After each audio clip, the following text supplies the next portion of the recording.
अब हमारे पास जो नेक्स्ट टॉपिक है managing inventories the order quantity.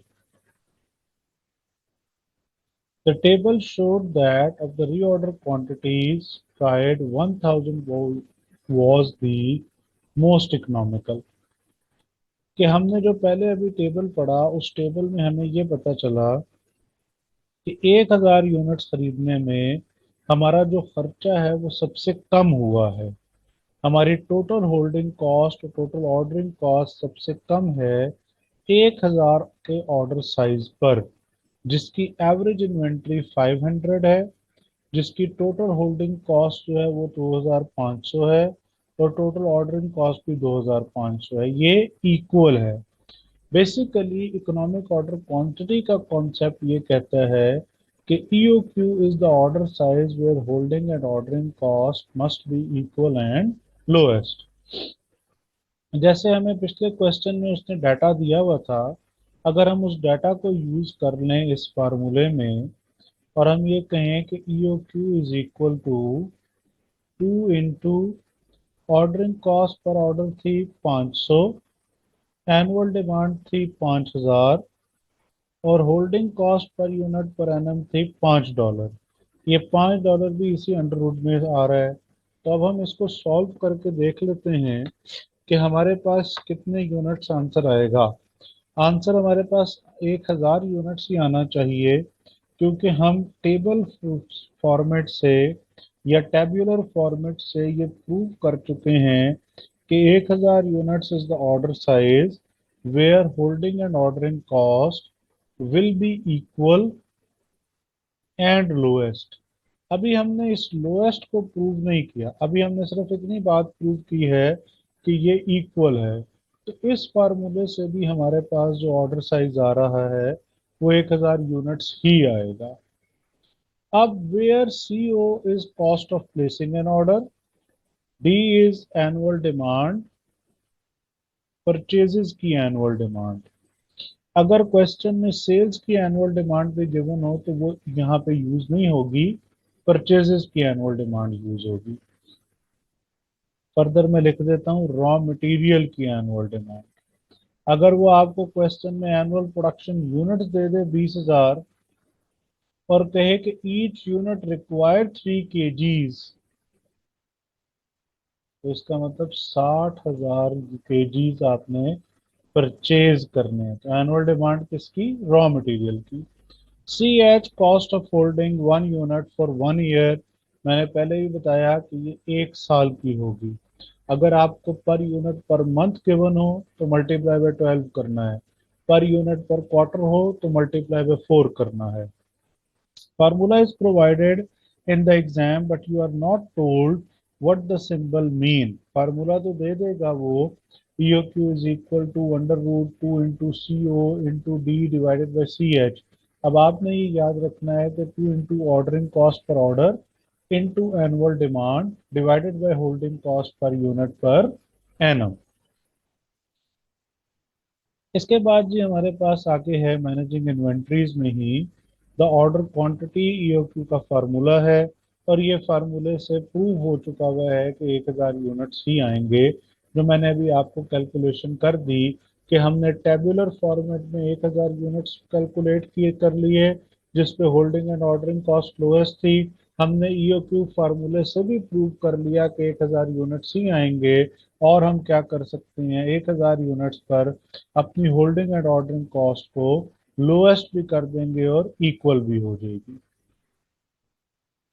इसके बाद क्वेश्चन है जी हमारे पास, question to consider. A company sells 1000 units per month. हमें एनुअल डिमांड चाहिए, एनुअल परचेज डिमांड. अगर तो प्रोडक्शन एंड सेल्स बराबर हुई तो फिर तो 1000 इंटू 12, 12,000 यूनिट्स ही हमारी एनुअल परचेज डिमांड भी कंसिडर होगी. Each item cost $400 to buy, ये परचेज प्राइस है. Placing an order of cost of $640, ये ऑर्डरिंग कॉस्ट है. Companies cost of capital is 6% per annum, ये अपॉर्चुनिटी कॉस्ट है, जिसको आप होल्डिंग कॉस्ट कहते हैं. What is the EOQ?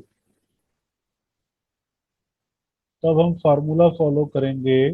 2 into ordering cost per order वो 640 है। 1000 यूनिट्स पर मंथ है, तो हमने मल्टीप्लाई बाय 12 कर लिया तो 12,000 आ गया। और opportunity cost basically holding cost है। 6% कॉस्ट ऑफ कैपिटल को मल्टीप्लाई किया है किससे? 400 से। 400 क्या है? 400 है परचेज प्राइस पर यूनिट। 6% से मल्टीप्लाई करने का मकसद ये है कि $400 का अगर मैंने एक यूनिट खरीद लिया है, इसका मतलब ये $400 बैंक में डिपॉजिट करवा के जो मैं 6% प्रॉफिट कमा सकता था, मैंने वो प्रॉफिट कमाने की अपॉर्चुनिटी लूज कर दी है। तो मेरी holding cost per unit per annum 24 है। सपोज करें कि इसके अलावा अगर आप कोई कैरिंग कॉस्ट गिवन होती, कोई होल्डिंग कॉस्ट गिवन होती, कोई स्टोरेज कॉस्ट गिवन होती, तो वो इस 24 में ऐड की जाती। तो अब हमारे पास क्या आ गया जी? ईओक्यू। इसको आप सॉल्व कर लें तो ईओक्यू आपके पास 800 आ जाएगा। ऑल्टरनेटिवली हम करके भी देख लेते हैं। 2 into 640 into 12,000 divided by what? Divided by 24। तो इसका हमारे पास यहाँ तक का जो आंसर है वो आता है 6,40,000। अब जब हम इस 6,40,000 का अंडर रूट लेंगे तो ये हमारे पास 800 यूनिट आ जाते हैं। तो इसका मतलब ये हुआ कि 800 units is the order size where holding and ordering cost will be equal and lowest. इसके बाद एक और क्वेश्चन है जी हमारे पास। Question to consider. A company sells 1000 units per month. एक तो हमें ये पता चल गया कि पर मंथ है तो एनुअल में कन्वर्ट कर दिया, 12,000 है। Each item of 400 to buy place an order cost at 640। Companies cost of capital is 6% per annum. Once again मैं लिख रहा हूँ यहाँ पे कि ये अपॉर्चुनिटी कॉस्ट है। EOQ is 800, ये भी हम कैलकुलेट कर चुके हैं। What is the total annual cost of ordering, purchasing and holding? अब तीन चीजें हमसे पूछी हुई हैं। इन तीन चीजों के सम को कहते होते हैं टोटल कॉस्ट।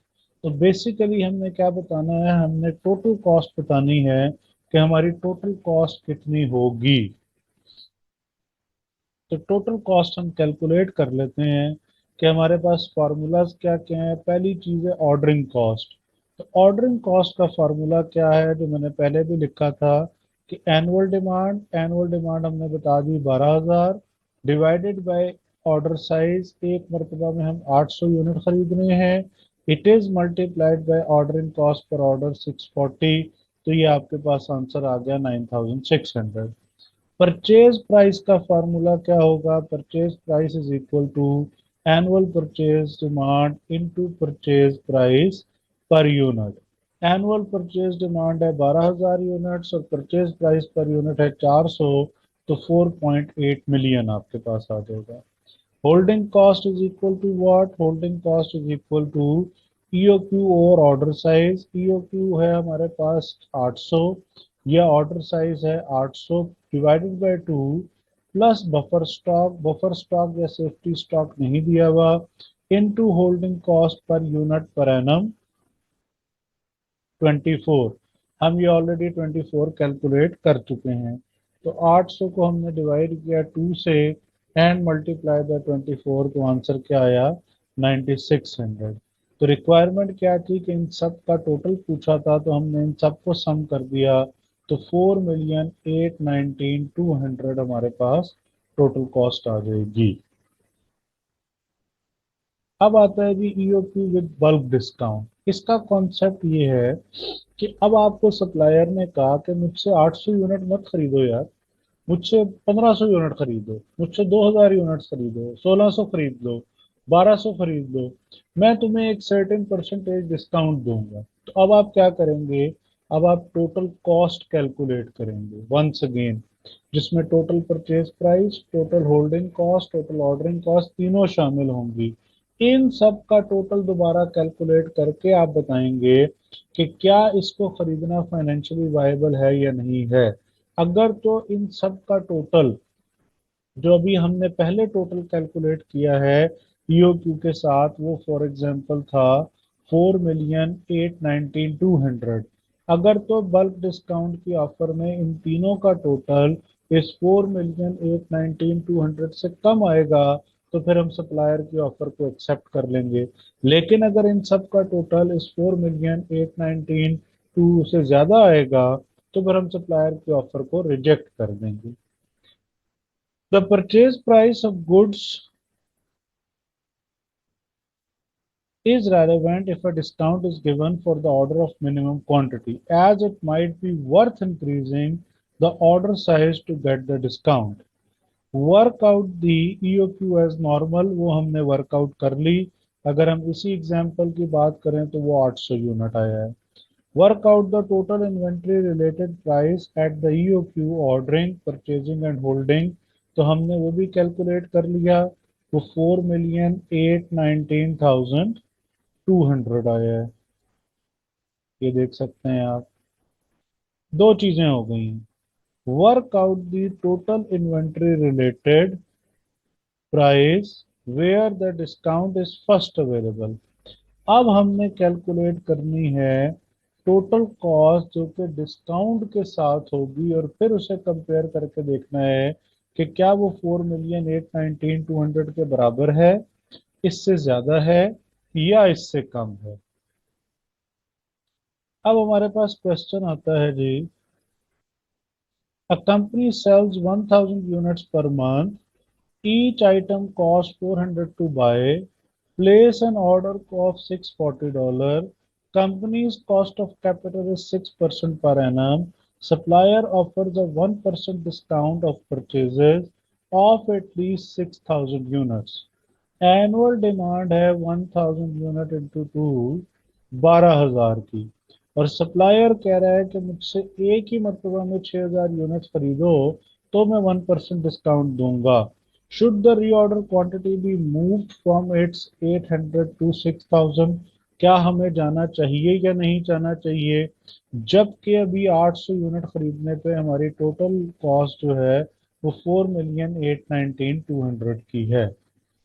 तो हम इसकी वर्किंग देख लेते हैं जी। जो मैंने अभी आपसे कहा था कि हम once again total cost calculate करेंगे। पहली तो है जी ऑर्डरिंग कॉस्ट। एनुअल डिमांड है 12,000। वो आपसे कह रहा है कि एक ही मरतबा में 6,000 खरीद लो, तो इसका मतलब टोटल पूरे साल में दो ऑर्डर दिए जाएंगे और वो दो ऑर्डर मल्टीप्लाई होंगे ऑर्डरिंग कॉस्ट पर ऑर्डर से, तो हमारा खर्चा आएगा $1,280। पहले हमारा खर्चा आ रहा था 9,600। दूसरी चीज है परचेज प्राइस। परचेज प्राइस में टोटल एनुअल डिमांड जो कि है 12,000 into purchase price per unit है 400। अब इसमें जब एक 1% डिस्काउंट मिल गया तो 100 में से 1% आप माइनस कर दें तो आपके पास 99% रह गया। तो $400 को मल्टीप्लाई करेंगे 99% से और फिर एनुअल डिमांड से, तो हमारे पास टोटल आ गया 4,752,000। इसी तरह होल्डिंग कॉस्ट के ऊपर फार्मूला अप्लाई करना है। अब होल्डिंग कॉस्ट हमारी परचेज प्राइस का 6% थी। तो पहले परचेज प्राइस थी हमारी $400, तो उसका 6% आया था $24। लेकिन अब हमारी होल्डिंग कॉस्ट चेंज हो जाएगी क्योंकि परचेज प्राइस 400 के ऊपर 1% डिस्काउंट मिल गया है, तो वो बाकी रह गई है 99%। तो 400 का 99% क्या होगा, $396 होगा। और इस 396 का 6% हमने पे करना है as an holding cost per unit per annum. तो 23.76 हो जाएगी अब हमारी होल्डिंग कॉस्ट 24 से कम होके। तो हम यहाँ पर होल्डिंग कॉस्ट का फार्मूला क्या कह रहा है, होल्डिंग कॉस्ट का फार्मूला कह रहा है कि हमारा जो टोटल होल्डिंग कॉस्ट का फार्मूला है is equal to order size. Order size हमारा कितना है जी, ऑर्डर साइज है 6,000 डिवाइडेड बाय 2 प्लस 0 या सिफर सेफ्टी स्टॉक है into holding cost per unit per annum 23.76 है। तो इसको जब हम कैलकुलेट करते हैं तो होल्डिंग कॉस्ट आ जाती है 71,280 की। इन सब चीजों का टोटल किया तो टोटल आ रहा है 4,824,560, जो कि पहले के मुकाबले में ज्यादा है। इसलिए हम सप्लायर की ऑफर को एक्सेप्ट नहीं करेंगे। So the discount offer is not worth while. एक तो ये चीज हो गई। दूसरा, हमने ईओक्यू के टाइम पे कहा था कि holding and ordering cost will be equal and lowest. तो हमारी इक्वल तो आ गई थी 9600 दोनों पर। तो जब हम इसको मल्टीप्लाई करते हैं तो उस वक्त टोटल आ रहा था 19,200। लेकिन अब जब हम 6,000 यूनिट्स के ऑर्डर पे जाते हैं तो अब क्या है जी, अब है 1280 प्लस 71,280, तो 72,560 आ रहा है। तो हम हमने जो चीज कही थी कि इक्वल तो प्रूफ हो गया था, अब ये भी प्रूफ हो गया कि ये लोएस्ट होगी। तो ये हमारी holding and ordering cost will be equal and lowest under EOQ. लेकिन जब हम कंपैरिजन करते हैं ईओक्यू विद बल्क डिस्काउंट में, तो हमने क्या कहा था कि टोटल कॉस्ट का कंपैरिजन होगा। तो टोटल कॉस्ट हमारी बढ़ रही है, जिसकी वजह से हम सप्लायर की जो ऑफर है बल्क डिस्काउंट की, उसको अवेल नहीं करेंगे। और टोटल कॉस्ट के बढ़ने की सबसे बड़ी वजह यह है कि सप्लायर की ऑफर में जो ये ऑफर है ये अपेरेंटली ही वायबल नहीं है। कि साल की डिमांड 12,000 यूनिट की है, वो हम बस दो मरतबा में खरीद लें 6,000 करके, और उसके बदले में सिर्फ हमें 1% डिस्काउंट मिलेगा। तो वो देखने या पढ़ने में ही अवेलेबल वायबल नहीं है। जब हमने उसकी कैलकुलेशन कर ली तो वो और हमें मेक श्योर हो गया कि इसका हमें कोई फाइनेंशियल बेनिफिट नहीं होगा।